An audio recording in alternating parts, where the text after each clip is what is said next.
Au petit matin, les montagnes et les forêts sont en ébullition. Les singes, comme s'ils tombaient du ciel, viennent se balancer sur les plantes grimpantes. Ce sont des macaques espiègles, pleins d'entrain. Ils se lavent dans les ruisseaux de montagne pour enlever la poussière accumulée en hiver. Les macaques vivent dans ce lieu appelé la presqu'île de Nanwan depuis 1 millier d'années.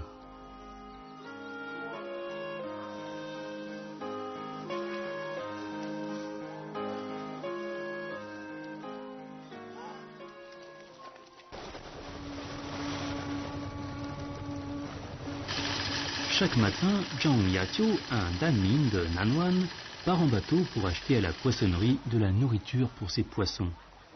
La pisciculture est une occupation à haut risque, mais à haut rendement.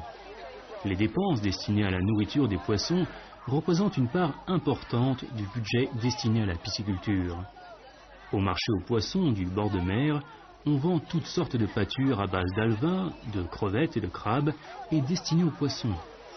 La pâture coûte environ 1 yuan la livre.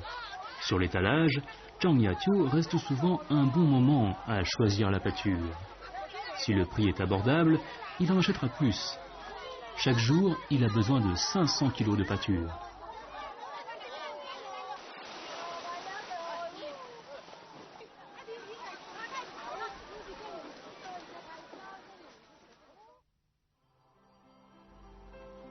La presqu'île de Nanwan, baignée de 3 côtés par la mer, se trouve dans le district de Lingshui, au bord de la mer, dans l'est de la province de Hainan. D'une superficie de 9 km², Nanwan, couvert d'arbres feuillus et d'arbustes, fournit d'abondants fruits aux macaques.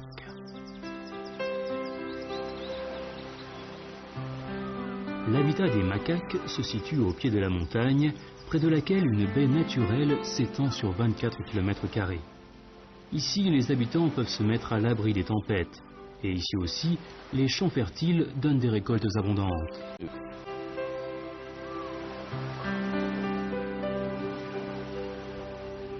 La presqu'île de Nanwan est un territoire où les hommes et les macaques cohabitent en harmonie. Depuis 1 millier d'années, les macaques, population autochtone, s'attachent aux montagnes, rivières, herbes et arbres de ce territoire. Le macaque de Nanwan, dit Rhesus, est une espèce de macaque de la zone tropicale dont la taille est la plus petite en Chine. C'est l'animal de 2e catégorie placé sous la protection de l'État. Son poids est inférieur à 20 kg et son espérance de vie est de 26 ans environ. Les macaques sont les plus nombreux parmi les primates et sont répartis largement dans le monde. Du fait que leurs gènes sont proches de ceux des êtres humains, ils peuvent fournir d'importantes informations pour l'étude de l'évolution des animaux et de l'origine de l'humanité.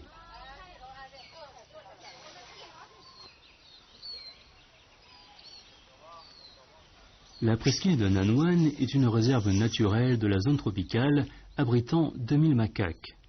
C'est l'endroit où la densité des macaques est la plus élevée en Chine. De retour à sa cabane de bois, Zhang Yatio coupe du poisson frais en petits morceaux, puis mélange d'autres aliments accessoires pour préparer une nourriture très prisée des poissons de mer. Le choix des ingrédients et la préparation de la pâture sont l'une des importantes techniques de la pisciculture. C'est aussi l'une des tâches quotidiennes de Zhang Yatio. Depuis longtemps, Zhang Yatio vit dans la cabane. Maintenant, il possède une 40aine de caisses grillagées où il élève plusieurs espèces de poissons de mer. Chaque jour, il doit dépenser 800 yuan environ pour l'achat de la pâture destinée aux poissons.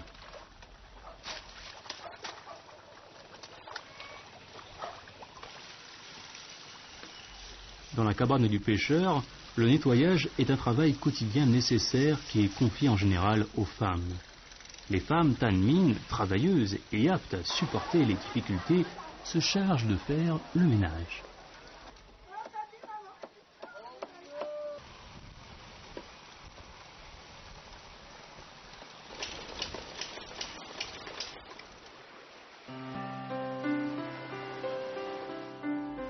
Sur cette étendue maritime, au pied de la montagne de la presqu'île de Nanwan, se trouvent en rang serré des cabanes de bois flottantes. et chaque cabane est entourée par des caisses grillagées disposées de façon ordonnée. Ce sont des yuprai, appellation commune que donnent les habitants à ces caisses grillagées. Des caisses grillagées s'étendent sur quelques kilomètres comme un village sur l'eau à l'aspect grandiose dans l'espace maritime sillonné de chaumes croisés.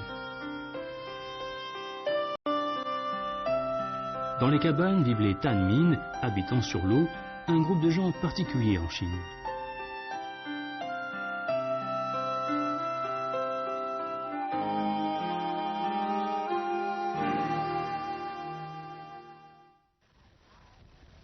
La presqu'île de Nanwan compte près de 600 foyers Tanmin. Ils vivent sur cette presqu'île depuis plus de 500 ans. Les Tanmin appartiennent à une branche particulière de l'ethnie Han. De génération en génération, ils mènent une vie errante dans les régions côtières de la Chine du Sud. Ils habitent dans des bateaux et vivent de la pêche. On dit que les Tanmin, habitant des œufs littéralement, doivent leur nom à ce que leurs embarcations qu'ils habitent ressemblent à des œufs flottant sur la surface de la mer.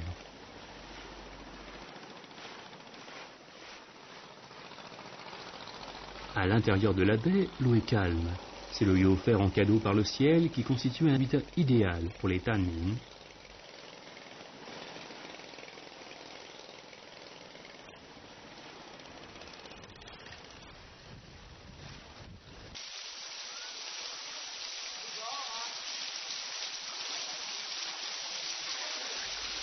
Dans la zone touristique de la presqu'île de Nanwan, il existe environ 200 macaques appartenant à 2 ou 3 groupes.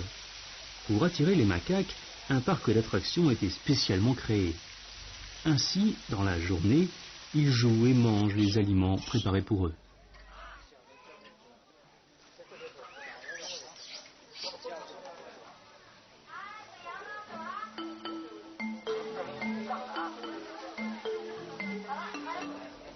Cette piscine 5 étoiles a été construite spécialement pour les singes, parce qu'ils aiment s'ébattre dans l'eau.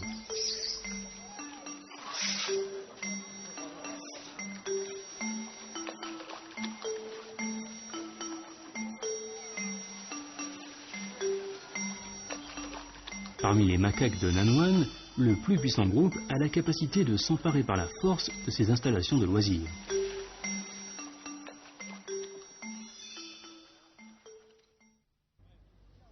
Aujourd'hui, seuls 0,52% des terrains de la presqu'île des singes sont réservés au tourisme.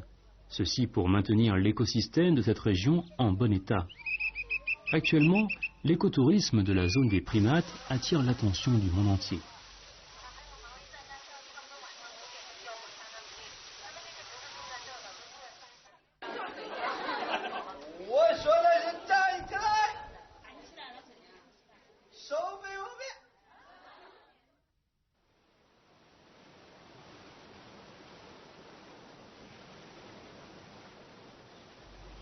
Il circule une belle légende sur la presqu'île de Nanwan. Il y a 1 millier d'années, une épidémie sévissait dans la région. Ceux qui sont atteints par cette maladie deviennent aveugles. Apprenant que la perle noire a pour vertu de guérir les maladies, un jeune homme du nom de Yan'an a décidé d'aller en pêcher en mer.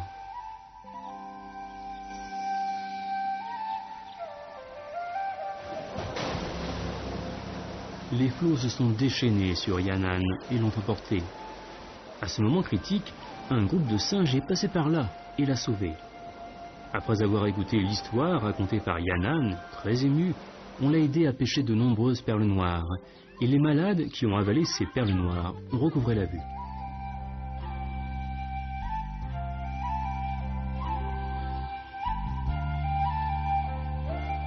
Au moment de leur départ, les singes ont découvert soudain cette région couverte d'une forêt dense, où les fleurs s'épanouissaient et les arbres étaient chargés de fruits. Ils décidèrent de s'y installer en permanence. Depuis des générations, les hommes et les singes cohabitent en harmonie.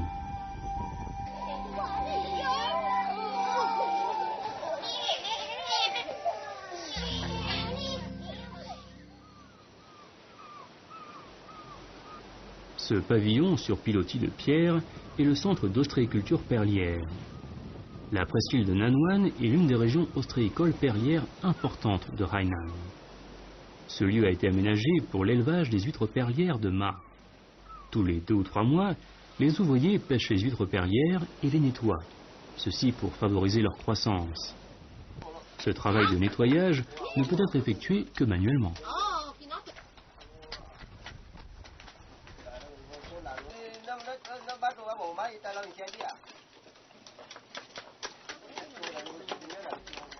Les noyaux de perles ont été implantés dans les coquilles d'huîtres. Avec la croissance des huîtres, les perles se forment peu à peu.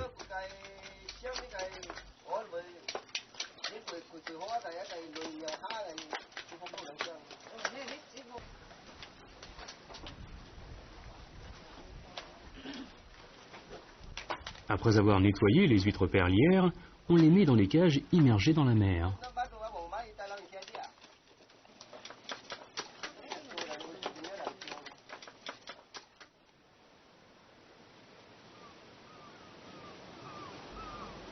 Un an après, les perles se forment et se développent. L'ostréiculture perlière demande des efforts et des soins de longue durée.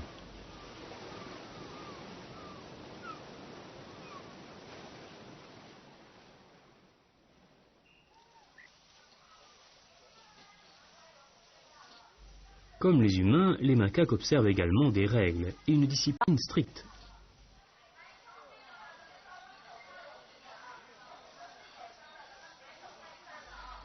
Au sein d'un groupe de macaques, un ou plusieurs mâles adultes se chargent de mettre les petits en tutelle en normalisant leur comportement et en les aidant à échapper à tout danger.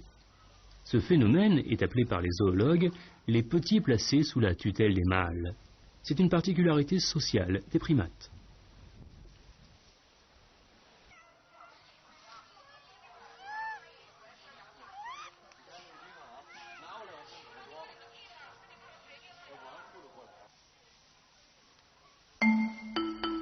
Ce macaque a l'air imposant est le roi. Il a une taille plus grande que les autres mâles. Étant roi, il a pour fonction de conduire son groupe pour trouver plus de nourriture. Lorsque son groupe entre en conflit avec d'autres groupes, il doit combattre à la tête de ces macaques. Comme récompense, il aura la meilleure nourriture et jouira du privilège de s'accoupler.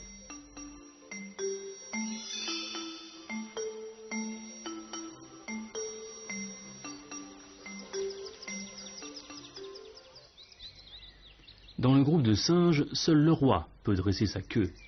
Si un autre mâle dresse sa queue, cela signifie qu'il provoque le roi en duel. Les 2 adversaires en lutte sont souvent couverts de blessures. Le vainqueur est alors déclaré roi, et le vaincu chassé du groupe. Si aucun d'eux ne l'emporte, le groupe se scindra en 2 autres groupes.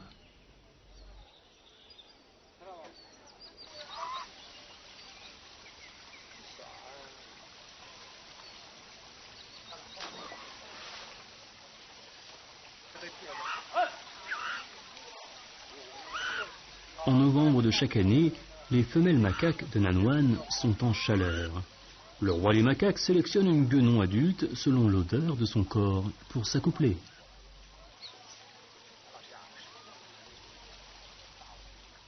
À l'âge de 4 ans, la guenon est fécondable. La gestation dure 6 mois. En général, la naissance a lieu entre mai et juin. Une guenon peut faire 8 à 12 petits en une portée. Après la naissance, la maman macaque accompagne à tout moment ses petits pour leur prodiguer des soins. Le sevrage commence quelques mois après la naissance des petits. 1 an après, les petits singes doivent chercher eux-mêmes leur nourriture.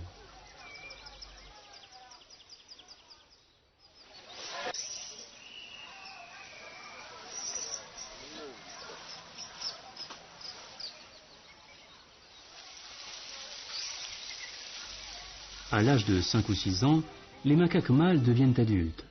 Pour éviter la consanguinité de l'espèce, les mâles seront évincés du groupe pour vivre indépendamment.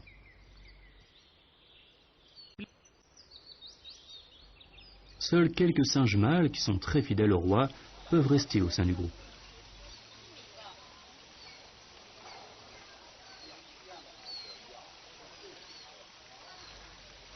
Dans les groupes de macaques de Nanyuan, ce sont les guenons qui remettent le quotidien en ordre et qui assurent une lignée liée par le sang.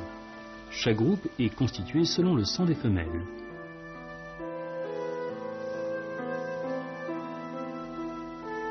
Le roi d'un groupe de macaques est renouvelé tous les 3 ans. La guenon la plus féconde et sa progéniture composent la force la plus stable et la plus durable du groupe.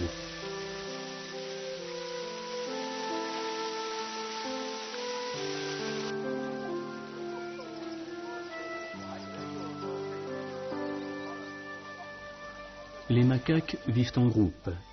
Les mâles sont belliqueux, tandis que les femelles et les petits, au caractère doux, ont de la tendresse.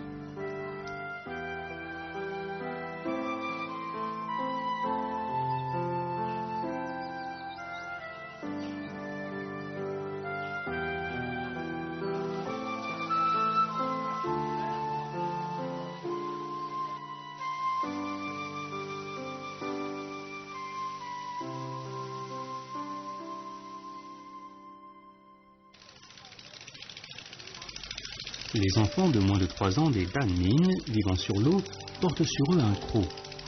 Avant de quitter la maison, leurs parents les attachent avec ce croc à un endroit sécurisé dans le bateau.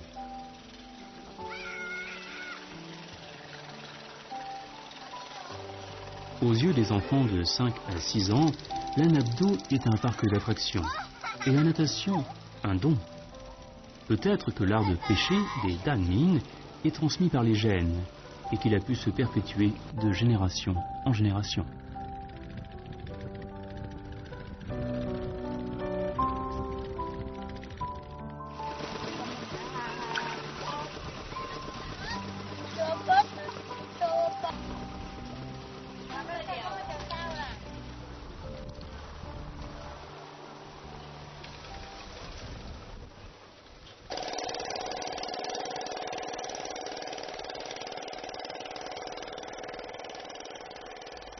Quand la tempête éclate et que la pêche en mer devient dangereuse, la pêche nocturne à l'intérieur de la baie de Nanwan est la principale occupation des Dan Min. Les filets lancés dans la mer sont solidement fixés. À la tombée de la nuit, les lampes s'illuminent. La lumière attire toutes sortes de poissons qui se jettent volontiers dans les filets. Si l'on a de la chance, on capturera une 50aine de kilos de poissons d'un seul coup de filet.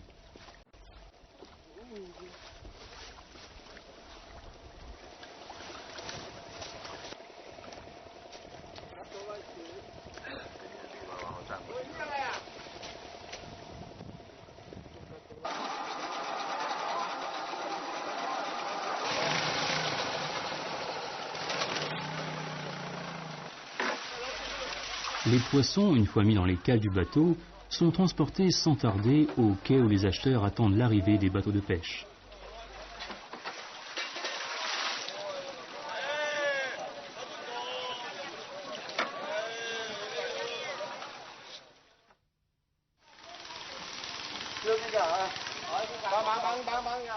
Wu Tsaikwe, 49 ans, est un Dan Min qui a l'étoffe d'un commerçant moderne. Au début des années 90, il a ouvert un restaurant sur les Yupai.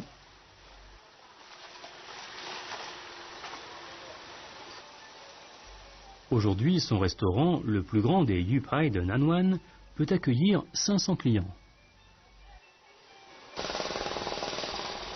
Tous les jours, les pêcheurs livrent au restaurant de Wu Tsaikwe leurs produits marins tels que les conques, les crabes, les crevettes géantes et bien d'autres encore.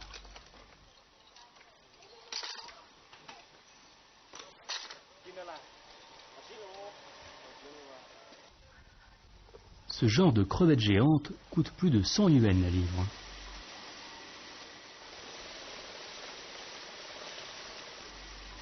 Les conques fraîchement achetées doivent être nettoyées avant d'être mises dans des caisses grillagées pour continuer l'élevage.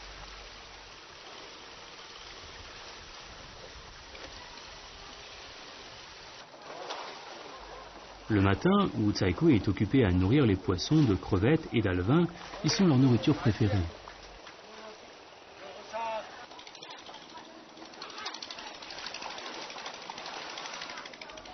Ces mets préparés à partir de poissons sauvages sont exquis.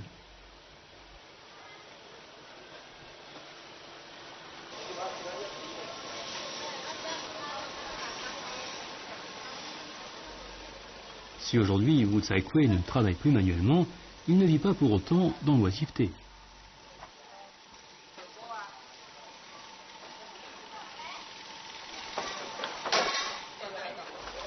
Son restaurant dispose de dizaines de caisses grillagées situées dans un bassin de 2000 mètres carrés et dans lesquelles sont élevées une centaine d'espèces de poissons, crevettes, crabes et conques.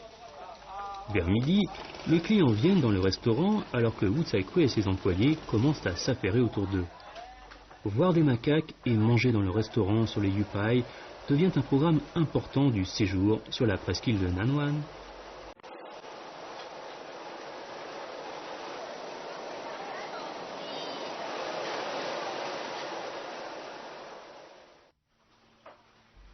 Tous les bateaux des Danmin possèdent des tablettes commémoratives de leurs ancêtres.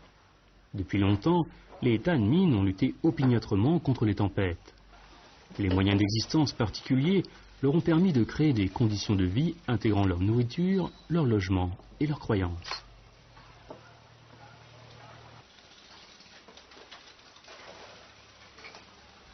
Les Danmin ont coutume de faire des offrandes à leurs ancêtres. Cette coutume consiste d'abord à remercier les ancêtres pour les avoir élevés, puis à prier pour protéger leur famille et leur descendance et obtenir une récolte abondante.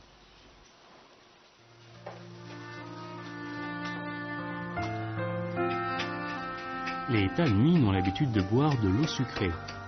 Cette boisson est préparée de la façon suivante. Ils broient des cacahuètes et les cuisent avec du riz et de l'eau pour en faire une bouillie. À la fin de la cuisson, ils y ajoutent du sésame et du sucre. Voilà la boisson préparée par les Danmin.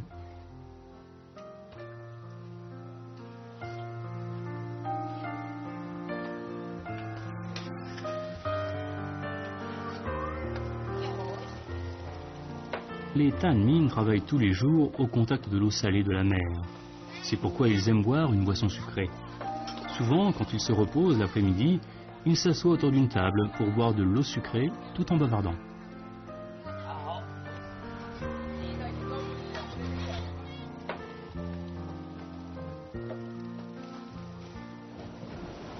C'est un endroit de la presqu'île de Nanwan où l'on ne voit pas de traces humaines. Ici, les rochers de forme originale se dressent de toute leur hauteur, formant une forêt impressionnante de pierres.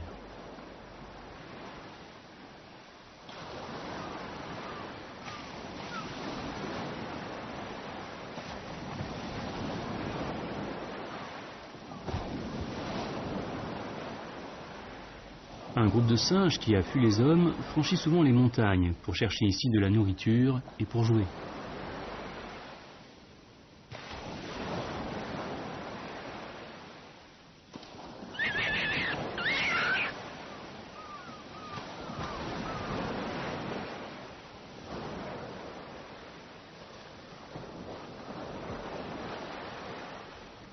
Le soleil, la mer, les vagues et les plages ont fait de cet endroit un paradis terrestre.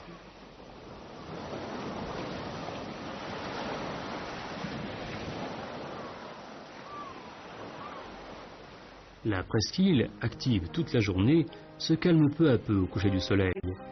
Les macaques commencent à regagner la forêt.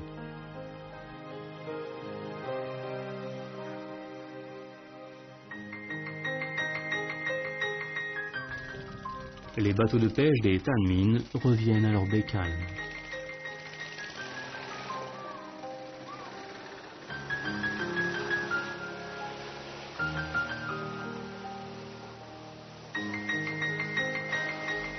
La mer et l'horizon se confondent dans le lointain. La presqu'île de Nanwan est un habitat offert par la nature à la faune. Tendons la main à nos amis les singes.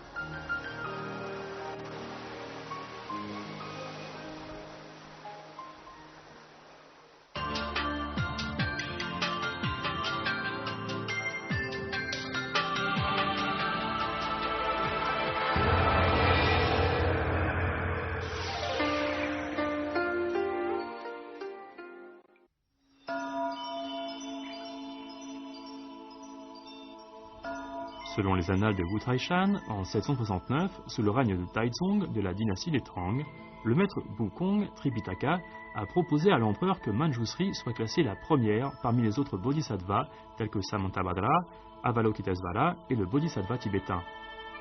Comme l'empereur était complaisant à l'égard du bouddhisme, il accepta cette proposition. il fit publier un édit qui ordonna de créer des salles dédiées à Manjusri avec des statues dans tous les temples du pays. C'est ainsi que la foi en Manjusri est devenue dominante.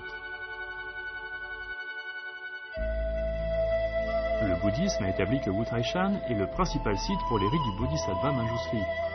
Selon les annales des écritures huayen, Manjusri est l'incarnation de Banro qui représente la sagesse.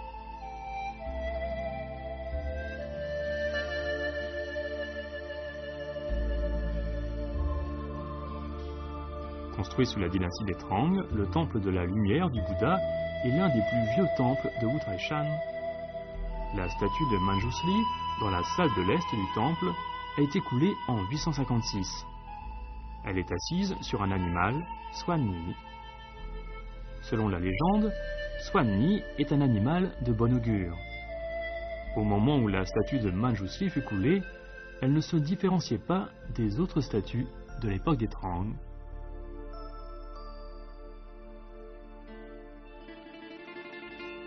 C'est le vrai récit du début du culte de Manjusri.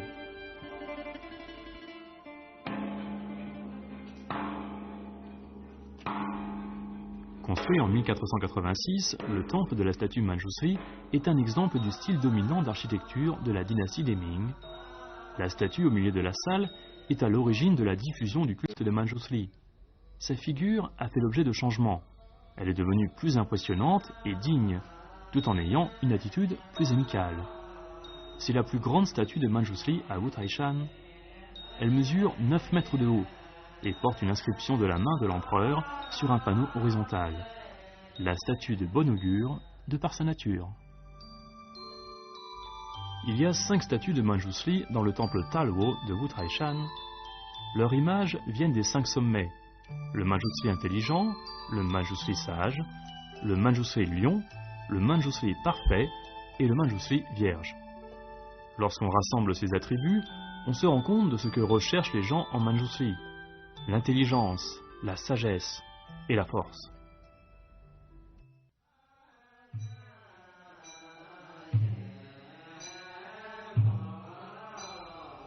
Parmi les empereurs des différentes dynasties chinoises, Qianlong était le plus fidèle au Bodhisattva Manjusri.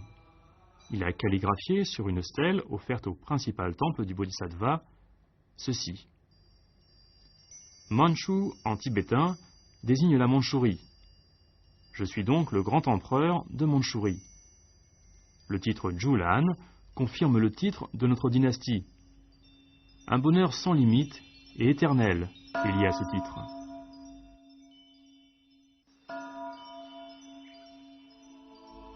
Le culte de Manjusri existe depuis bien longtemps, mais il est le premier des bodhisattvas parmi Samantabhadra, Avalokitesvara et le bodhisattva tibétain en raison de l'édit de l'empereur Taizong.